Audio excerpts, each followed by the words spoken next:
Hello, Keith Rucker here at VintageMachinery.org. Guys, today I want to cover a little bit of stuff on some scraping information, and we just wrapped up a 3-day scraping class here in my shop where I had 10 students come in. We're going to talk a little bit about that class here in just a little bit. But during the class, there were several things that kind of came up and several things that I wanted to talk about kind of around scraping. Because I get a lot of questions, a lot of people that watch my channel see me talking about scraping, they don't really understand why you need to scrape something. And then for you guys that are doing scraping, I got some little things that we've kind of learned or that I've learned and some little tips.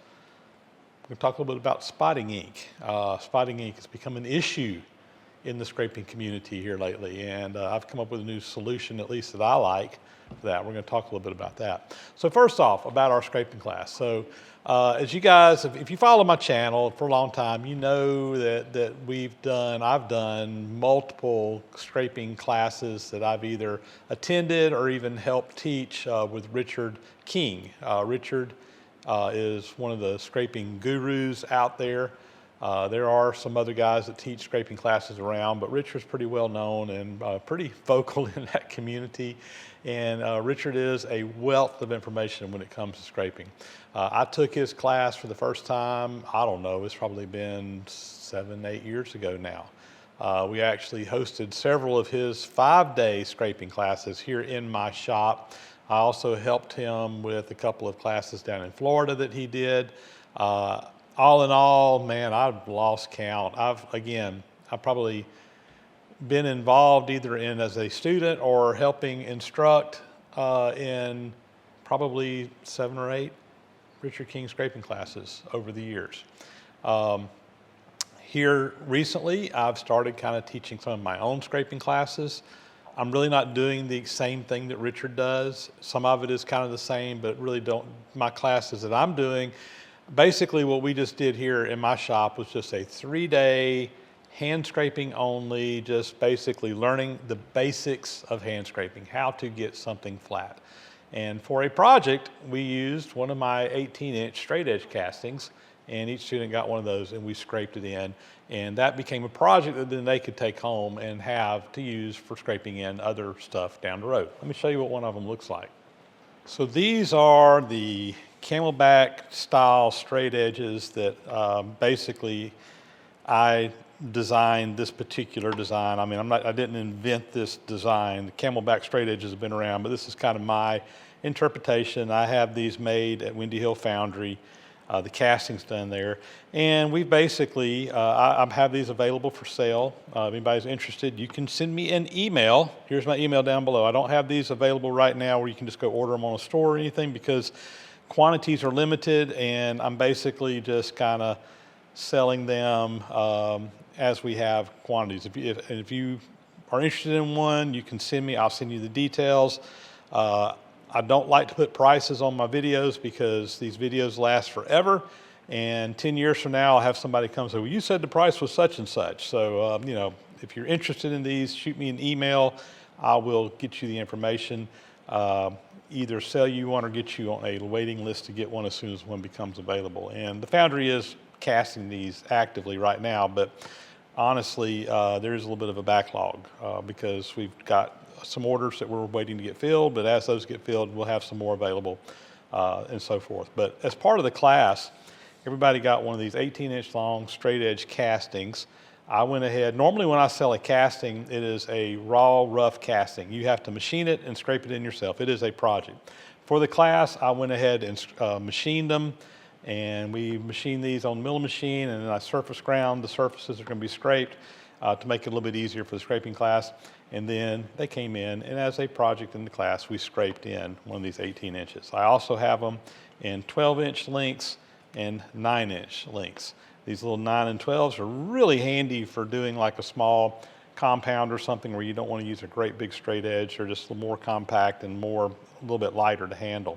The 18-inch is a nice size for just general purpose scraping, going in on machines and doing surfaces.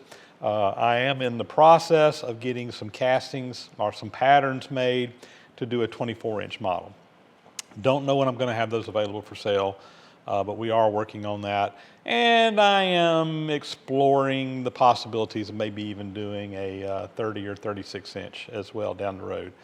Probably won't do any much bigger than that. It just becomes impractical at some point. The castings start getting heavy. They're expensive to buy, expensive to ship, etc. But as a project, this is kind of what we did. And actually, I scraped in all 3 of these during the scraping class. I say that.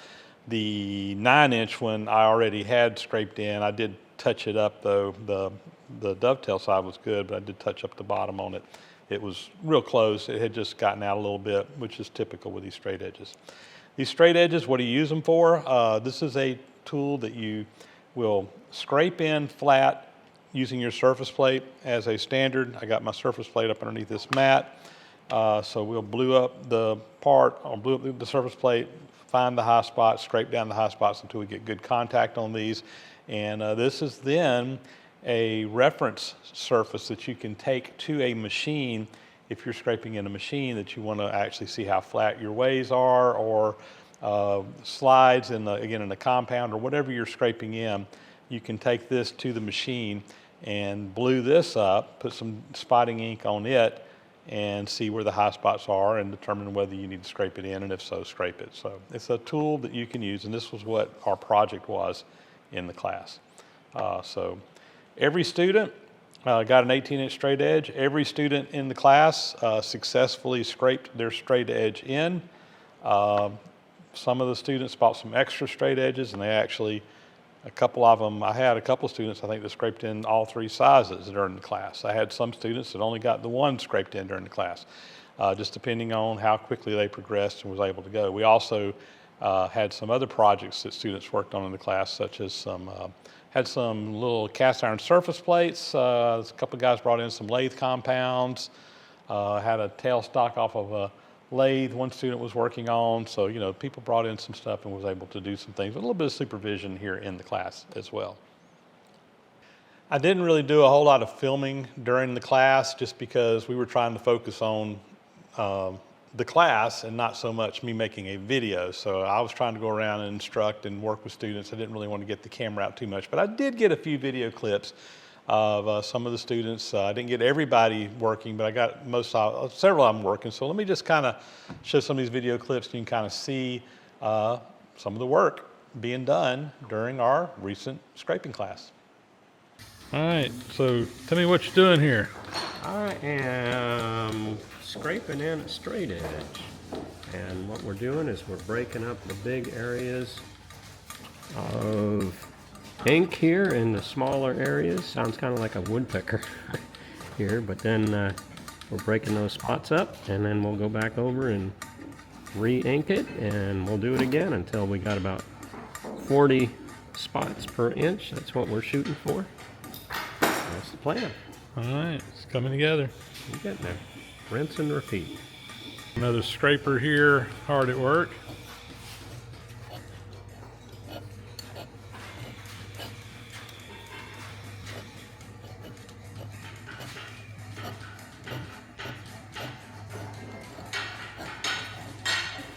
Trying to decide if I'm creating entropy or reducing it. Well, you're getting there. I mean, this It's is a little bit better each time. a little bit better each time. That's what it's all about. I mean, you're just about there. This Yeah, is I'm a little looking light good. on this edge. Uh-huh. Yeah, I mean, it's getting better each time. So you started on your dovetail edge. Mm-hmm. I've got contact mostly in the end, and now I'm just trying to bring it down and get more points. Good deal. Yep, you're getting there. Again, if this was a machine way, I'd probably say that's better than good enough. But for a straight edge, we want to get a little bit more. But you're there. You're almost there. So guys, we had our scraping class. We're just kind of finishing up here on Sunday afternoon or Sunday morning, I guess. Some of them are still working on some projects, but some guys are starting to get out of here. But I wanted to kind of introduce you to the class, and y'all can show your projects you've been working on. So everybody has scraped in an 18-inch straight edge that we provided castings on. And I think everybody pretty much got theirs done. Some of them are going to take some home and finish up some things, but they were working on other projects as well. So we've had some cross slides off of lathes we've been working on. I don't know what else. What other? Surface plate, cast iron surface plates. Anybody else? Squares, Yeah, some squares and angles. So it's been a fun little class. We've been doing this for 3 days. I think everybody's shoulders and arms are tired because it's only been hand scraping. We haven't done any power scraping. We did demonstrate it. We kind of talked a little bit about some machinery building, just kind of introduction stuff. Really didn't get too deep into that. The focus of this class was on just hand scraping and learning that. So, and I think everybody here is going to go home. They've at least got enough skills that they can start practicing at home and kind of get better and start working on some of their stuff. So anyway, here you go. Thanks, Keith. Thank you. Thank y'all. We appreciate having you. So when scraping, we will use some type of dye or ink to put on whatever our reference surface is, whether that be our surface plate or a straight edge or whatever that we're going to be using as our master.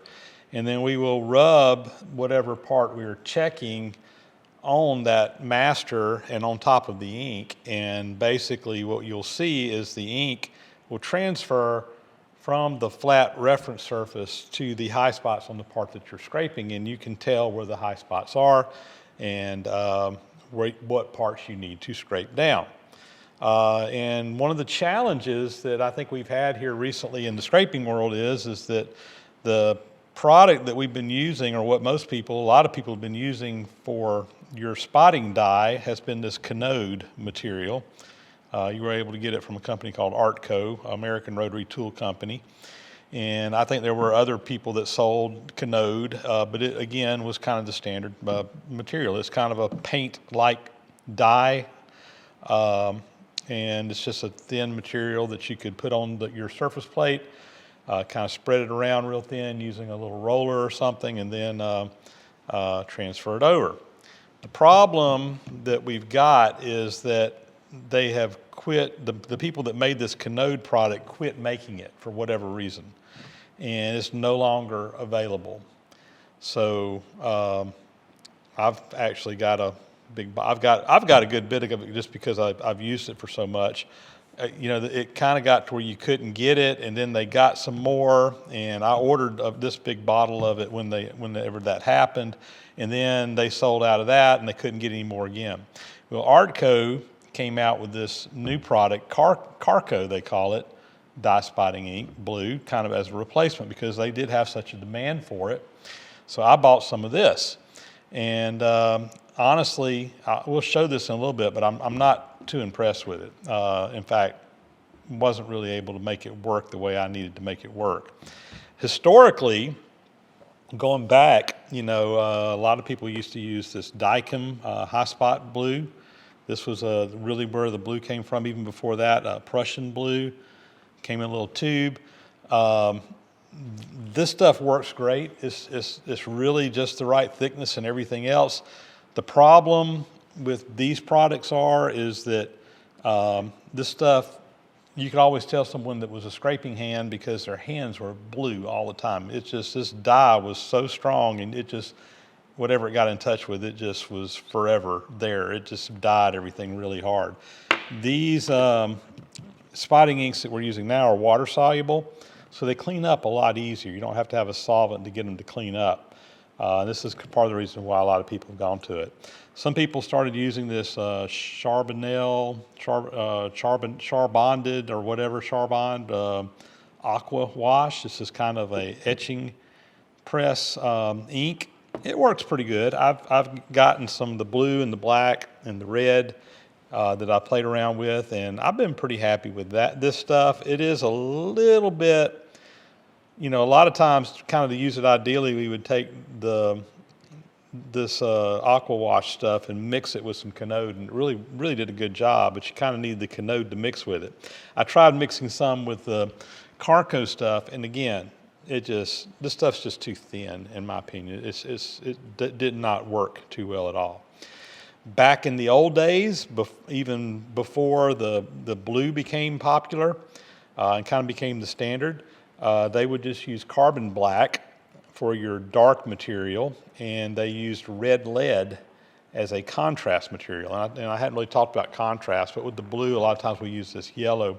We'll put a little really light coat of the yellow on the casting or on whatever you're scraping, and then that kind of makes the blue stand out a little bit better, makes it a little bit easier to see. And also when you put this contrast on there, you can tell from one scraping pass to another what, when you scrape, you can see your scrape marks. If you don't have this on there, once you scrape it, it just kind of blends in with everything that was done before, so you can't really tell where you've been, particularly if you're not scraping off just blue, so you have some contrast on there.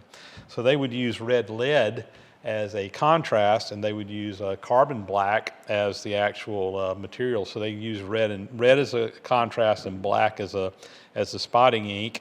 When they went to the blue, they used yellow and blue. I really like red and black. I can just kind of see it a little bit better. I've played around with it with these materials, and they used to have you could actually get some Canode in red and black as well back when it was available. But anyway, I like the red and black. But for my scraping class, we actually made some of our own spotting ink, and that's what's in these little cans here. And I'm going to show you how I did this. Now, I didn't come up with this. This was a recipe that was shared with me from Cash Masters. Cash is at Kinetic. They're a grinding company, do a lot of machinery building in their shops. I've sent stuff up for them to do grinding on before, grinding in ways and lay the beds. They can do all that kind of work. And they're constantly rebuilding their grinders in the shop, so they do a lot of scraping in-house on their own equipment there, plus doing machinery building for other people. But Cash kind of came up with this stuff here a while back, which was kind of similar to using the old red lead and carbon black that scrapers used to use a long time ago. But this is, during our scraping class, like I said, we tried using some of the Carco and gave up on it really quickly. I had some Canode. Some people started using the Canode, then I mixed up some of this, and once everybody tried it, this became our go-to stuff. I really, really like it. And so I'm going to show you how to kind of make some of this. These were some cans we had, so I kind of need to mix it up and make a little bit more. So let me show you how. I'm just going to I'm going to add some to these to kind of make it up and show you the process. So this is basically what this is I just got some paint pigment. This is made by a company called T-Miles. I found this on Amazon. It's just some paint pigment. This one here is iron oxide red, and this is iron oxide black. It's fairly inexpensive. I don't remember how much I paid for it. I want to say these were maybe, $10, $15 for a bag. I can't remember exactly. That may not be right, but it wasn't terribly expensive, and a bag goes a long way. I'm going to mix up some more black here.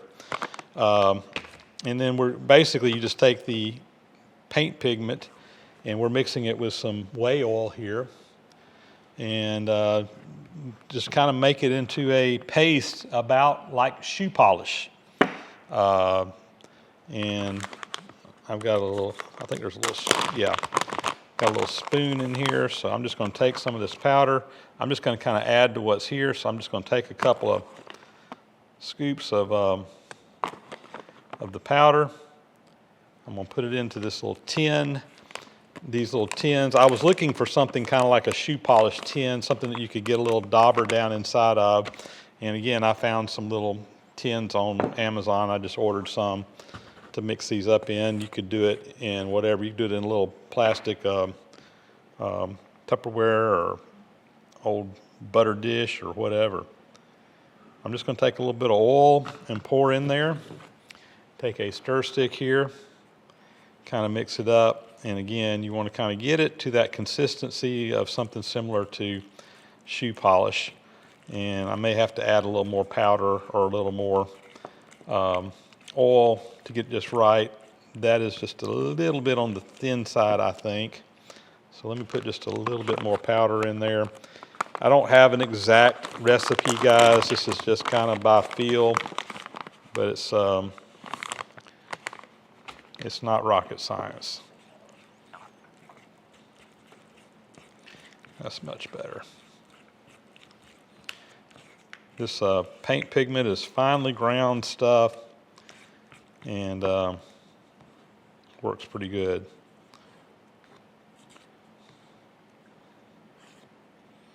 And that's really about all you got to do. Doing the red is the exact same process.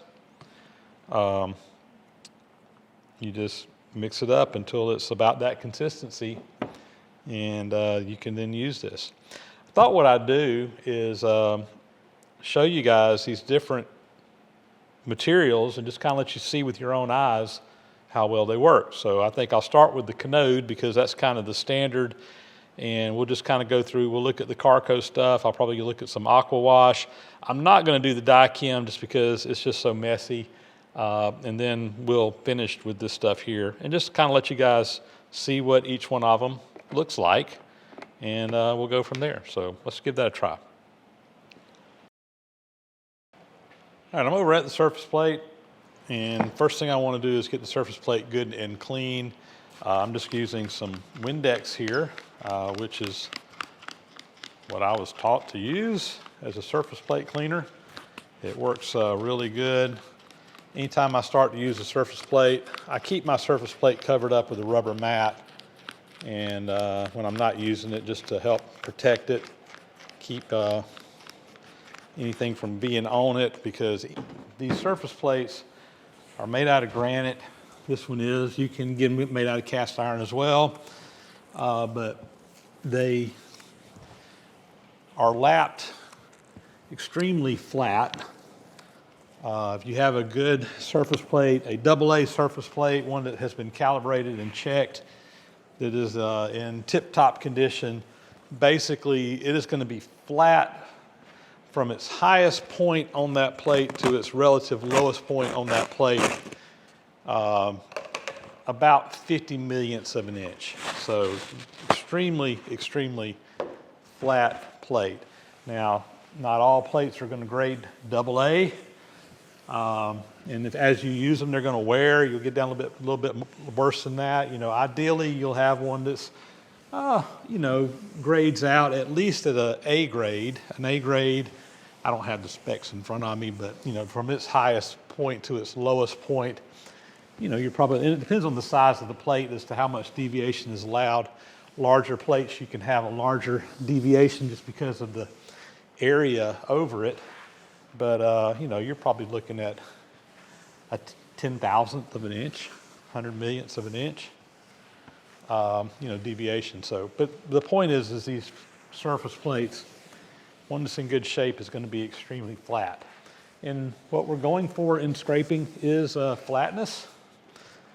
So this becomes our reference surface that we will use to check the flatness of the part that we're working on. So once we get this plate cleaned, we will come in and put our spotting ink on this, and then we will print our part to the surface plate. So I think, because it's kind of become the standard, I'm going to start with the Canode and just kind of show you what that goes. And I'm going to, what we're going to do here in this little example is I'm going to work in the same part of my surface plate, and I'm going to use the same part, which is a straight edge that we have already got pretty well scraped in, so it should blue up pretty nicely. And so we're going to be doing the same part, the same place on the surface plate, and with different spot inks, and just see how they vary, see how it looks.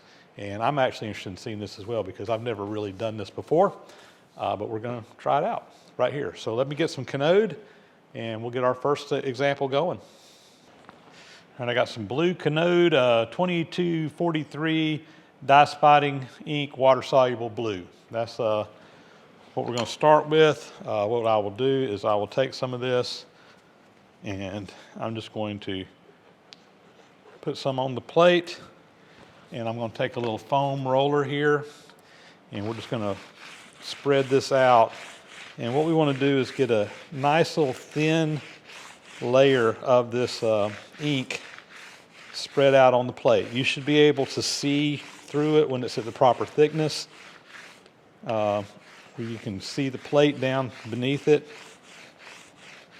So let me kind of get this spread out, and then we'll spot our part on here and see what the print looks like, and we'll try it with some other stuff as well. So that should be pretty good. I've got one of my 18-inch straight edges that we scraped in the class. The bottom has been scraped. The dovetail has not been done yet, but we're going to use this as an example. I'm going to put it on the plate. First thing I'll do is kind of hinge it to see where it hinges. It should hinge about 1/3 of the way in. I'm going to rub it around on the plate.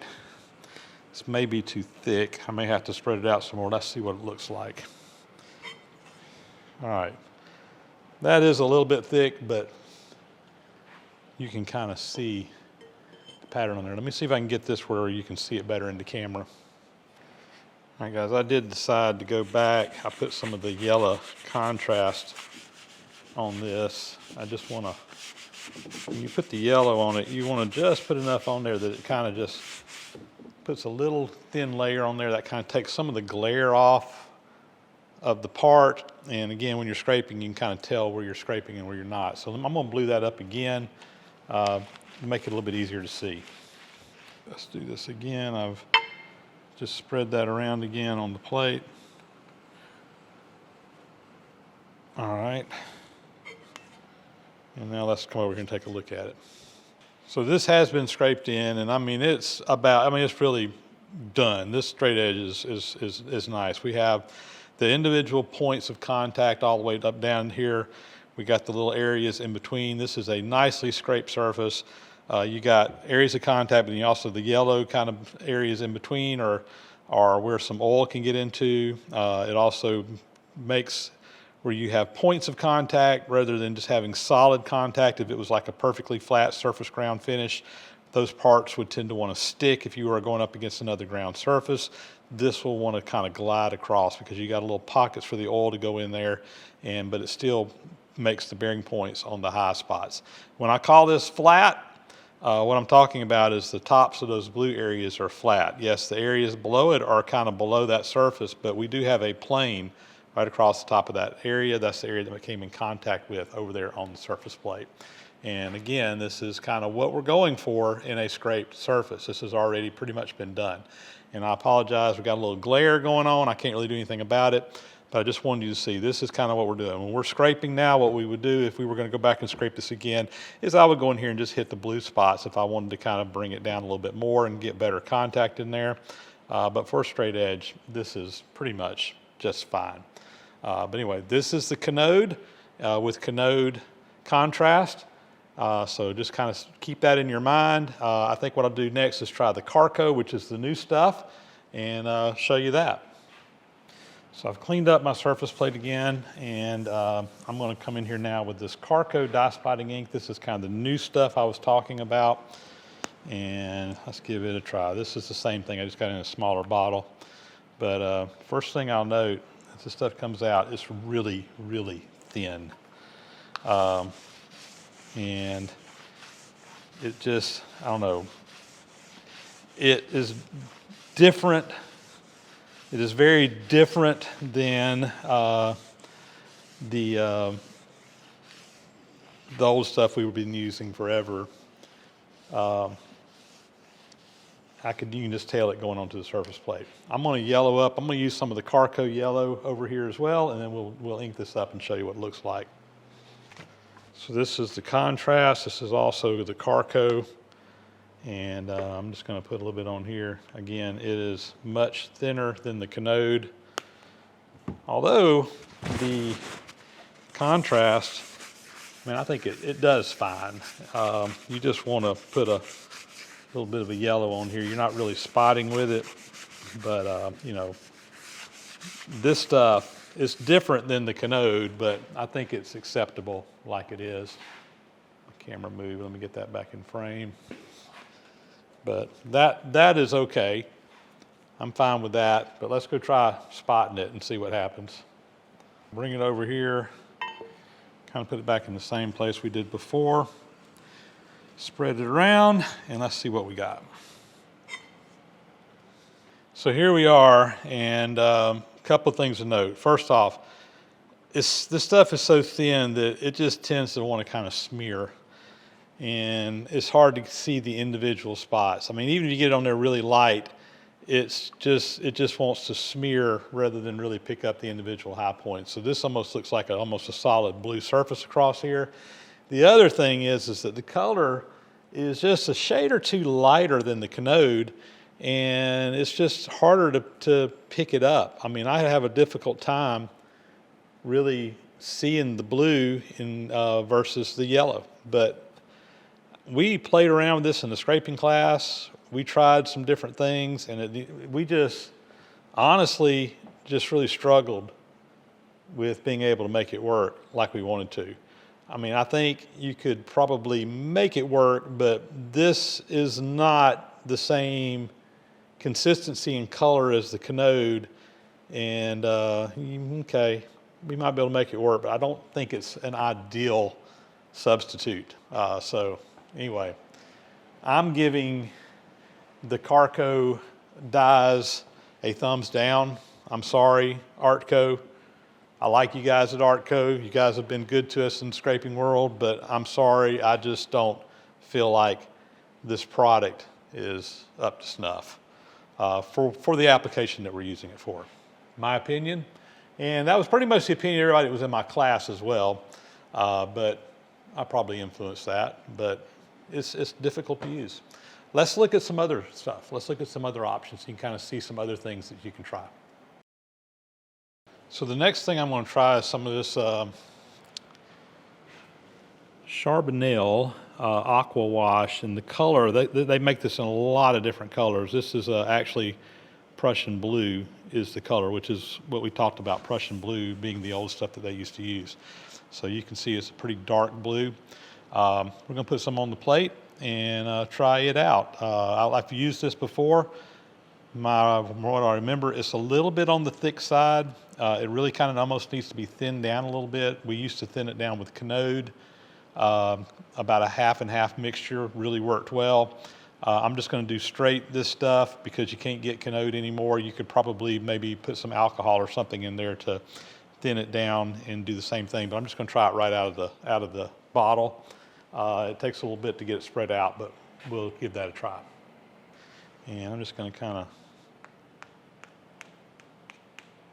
put a couple of bops on there.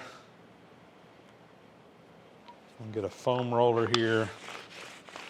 Actually, I think that was just kind of the stuff on the surface. This stuff has settled out a little bit. Yeah. There's some thicker stuff down in here. I'm going to have to probably spread this out pretty far. I kind of had some liquidy stuff on the top of the tube where it's been just sitting there for so long. But you kind of, again, it's thick. I have to kind of get some of those globs spread out. And I'm just going to spread it out on the table a little bit farther. From what I remember, this stuff actually works pretty good.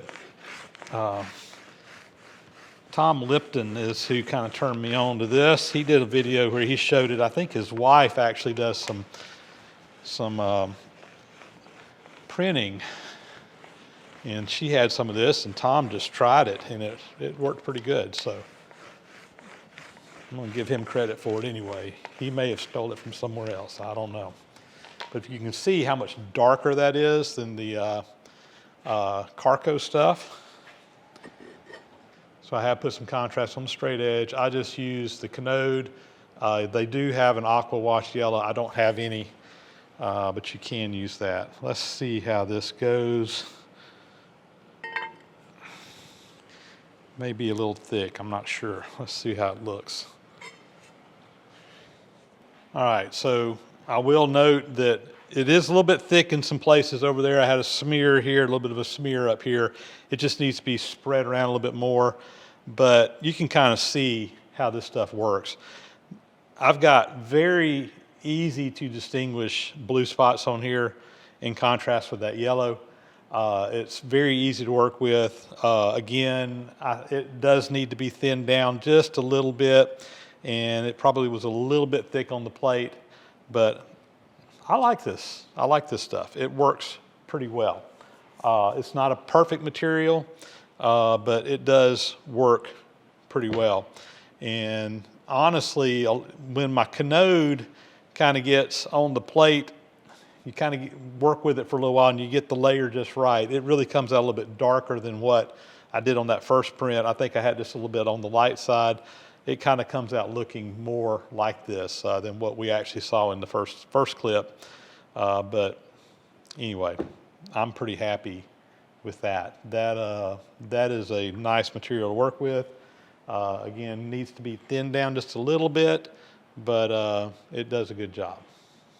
So now we're going to try our homemade red and black. I'm going to start with a little bit of red here to use as a contrast, and I'm using a little applicator. This is a hockey puck that has a little thin piece of layer on there. It's actually worn through in one place. One of our students made some of these little applicators. I've seen these before. That's too thick. I got a little bit on the thick side. We'll have to wipe some off, but we'll kind of smear that on there. Take a paper towel here and kind of wipe some of this off.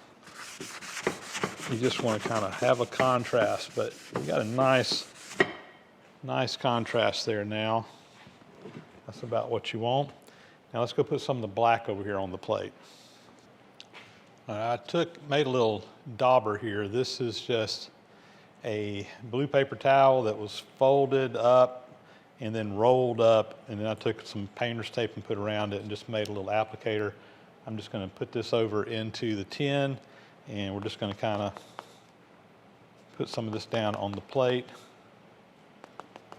and that's probably plenty. I got a nice clean roller here, and we'll kind of spread this out here. Give me a minute to get this. It is a little bit thick. I'm going to need a little bit more than what I got on there. Kind of have to spread it out, but it really lasts quite a while once you kind of get a good layer on your plate.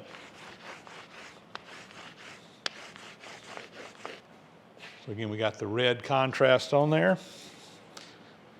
We'll put this on the plate.